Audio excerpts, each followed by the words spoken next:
Welcome to your quiet space at English Speaking Corner. Today, we are going to fix the one moment that makes even advanced learners freeze, the meeting question. Imagine it is 2:15 p.m. on a Tuesday. You are in a glass-walled meeting room. The air conditioner is humming. Suddenly, the boss turns to you and asks, "So, what is your take on the new timeline? Should we push the date back?" Your heart starts pounding against your ribs. I remember this feeling vividly from my first office job. My mind went completely blank. Everyone turned to look at me. I actually knew the answer, but the pressure erased my vocabulary. I just stared at them in silence for 5 seconds. It felt like 5 hours. You don't need to answer instantly. You just need to buy time. In this episode, we will learn the 3 phrases that save you from the silence and make you sound professional while you think. Before we learn the specific phrases, we need to talk about why that silence feels so scary. When a colleague or a boss asks you a difficult question, your brain panics. You feel like you must answer immediately to prove that you understand English. Exactly. We confuse speed with intelligence. We think that if we answer in 1 second, we look smart, but if we wait 5 seconds, we look confused.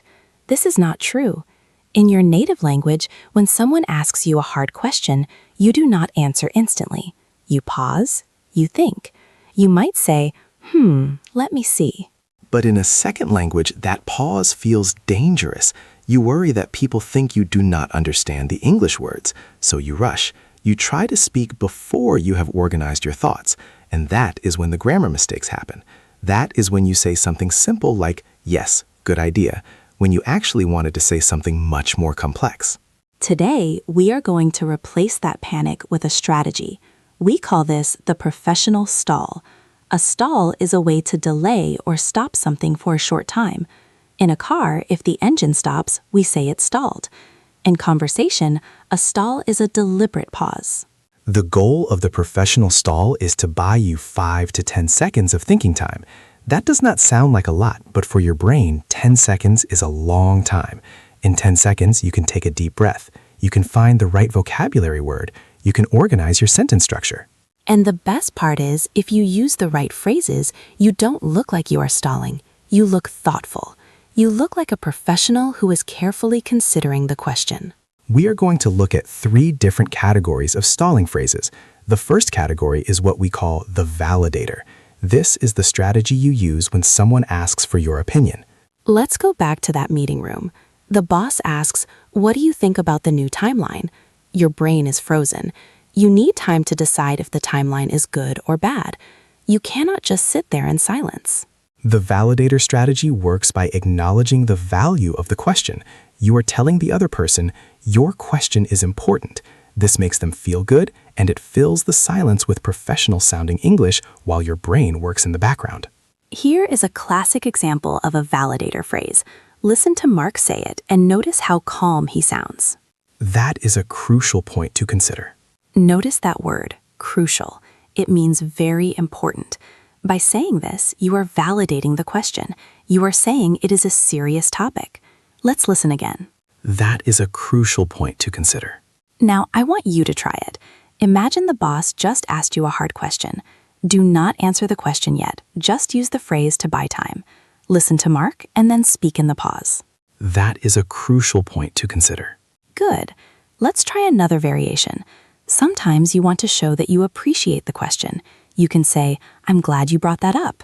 This one is very useful because it sounds positive.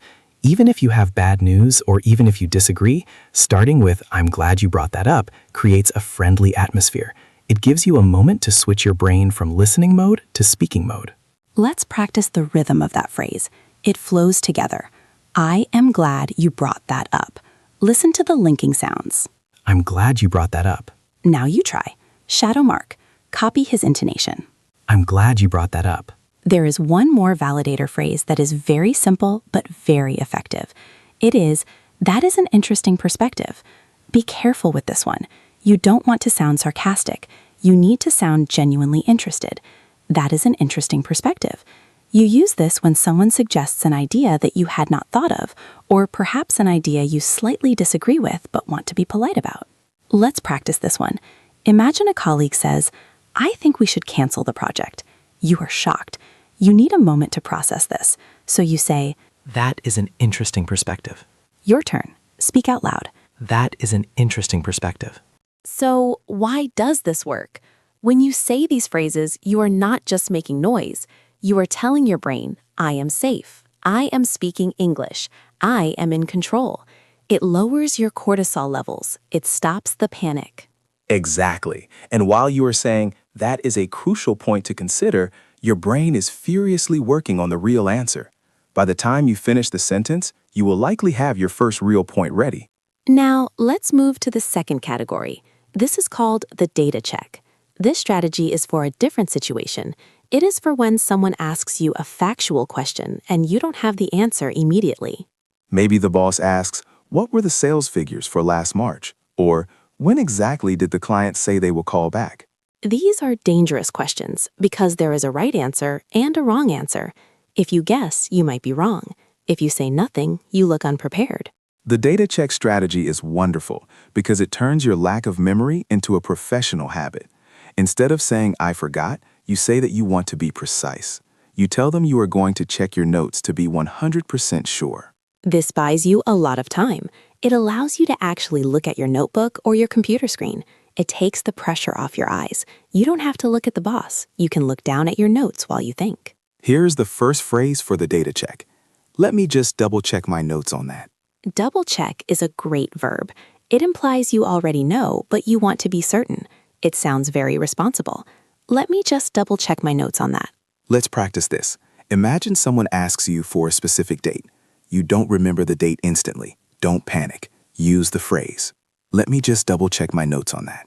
Now you try. Let me just double check my notes on that. Another variation of this is when you need to be precise with numbers or details. You can say, "I want to be precise, so let me verify the numbers." This is a power move. You are admitting you don't have the number on the tip of your tongue, but you are framing it as a strength. You are saying, "I care about accuracy." No boss will be angry at you for wanting to be precise. Listen to the rhythm. I want to be precise. There is a small pause after precise. So let me verify the numbers. I want to be precise, so let me verify the numbers. Shadow mark now. Remember, say it with confidence, not with an apology. You are not sorry. You are precise.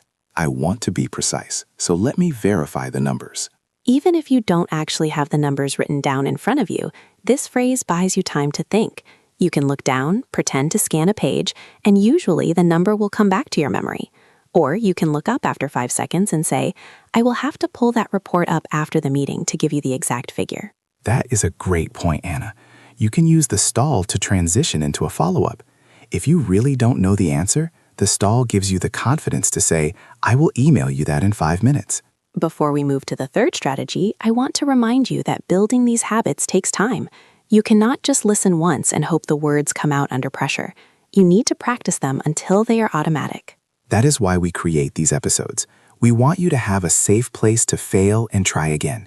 If you are finding these phrases useful, consider subscribing to English Speaking Corner. When you subscribe, it helps us continue making these free lessons for you.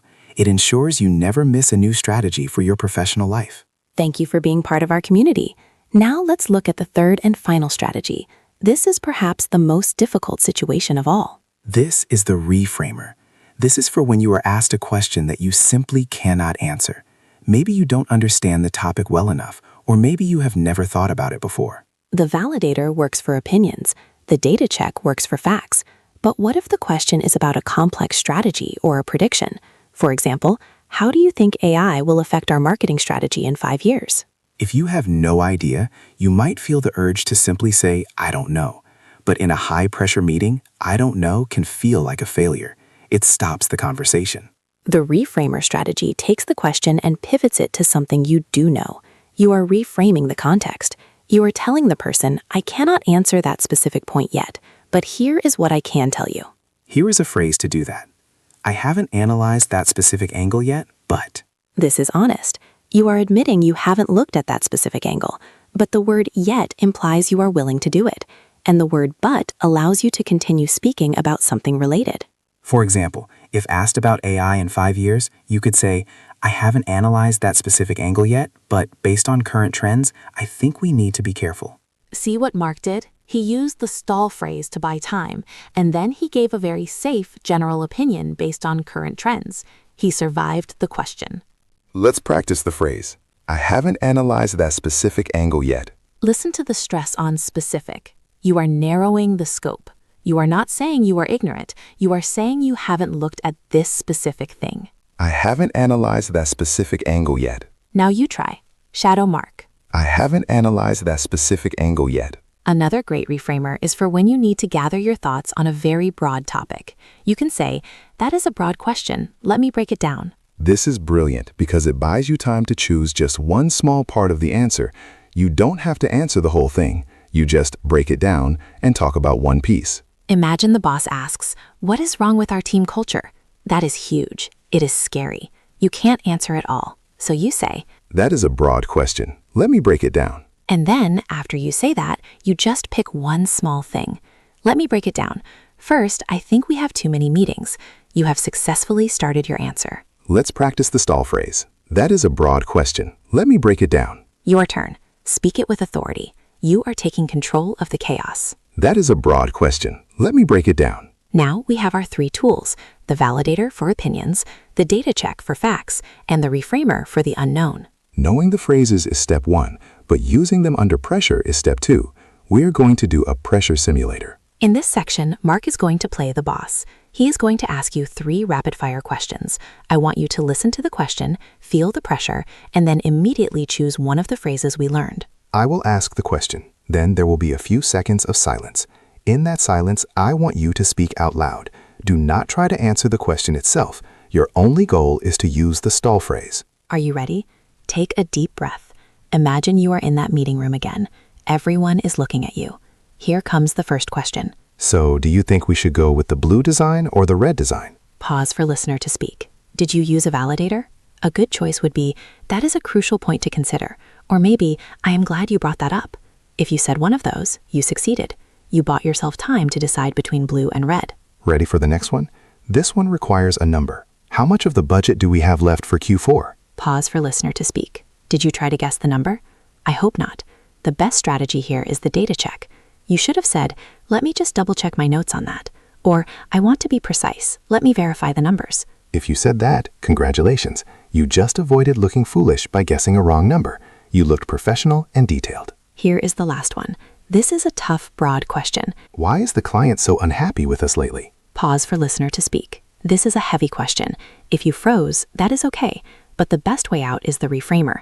You could say, that is a broad question. Let me break it down. Or you could say, I haven't analyzed that specific angle yet, but... By using let me break it down, you give yourself permission to talk about just one reason, like communication or speed, without solving the whole problem instantly. How did that feel? For many people, the first time they try this, it feels unnatural. You feel like you are acting. That is normal. You are acting. You are playing the role of a confident English speaker until you become one. The more you use these phrases, the more they will become your natural reaction to stress. Instead of your brain going into panic mode, your brain will go into script mode. It will say, oh, a hard question? I know what to do. I will use strategy number 1. I want to give you a small tip about body language while you use these phrases. When you use the validator, that is a crucial point. Nod your head slowly. Look the person in the eye. It shows confidence. And when you use the data check, let me double check my notes, actually look down. Break eye contact. Look at your paper or your hands. This signals to the other people that you are leaving the conversation for a second to do work. They will wait for you. And for the reframer, let me break it down, use your hands. Make a gesture like you are holding a small object. It helps you visualize breaking down the problem. Physical movement helps release the tension in your voice. We have covered a lot today. We talked about why we freeze, the fear of silence. We learned that silence is actually a tool for professionals. We learned the validator phrases like, that is a crucial point to consider. We learned the data check phrases like, let me double check my notes. And we learned the reframer phrases like, that is a broad question. Let me break it down. These are your safety nets. When you walk into a meeting, you don't need to know every English word in the dictionary. You just need to know these 3 scripts: They will catch you when you fall. Your challenge for the next 24 hours is simple. Even in your native language, I want you to practice the pause. When someone asks you a question, do not answer immediately. Force yourself to wait 3 seconds. Take a breath. If you can, say a stall phrase in English in your head. Or if you have an English-speaking friend or colleague, try to use one of these phrases in a real conversation tomorrow. You will be surprised by how people react. They won't think you are slow. They will think you are thoughtful. They will wait for your answer with respect. Remember, fluency is not about speaking fast. It is about speaking with control. When you control the silence, you control the room. Keep practicing your stall strategies. Use your quiet space here to build your confidence before you step out into the noise of the world. You are doing great. We will see you in the next episode. Goodbye.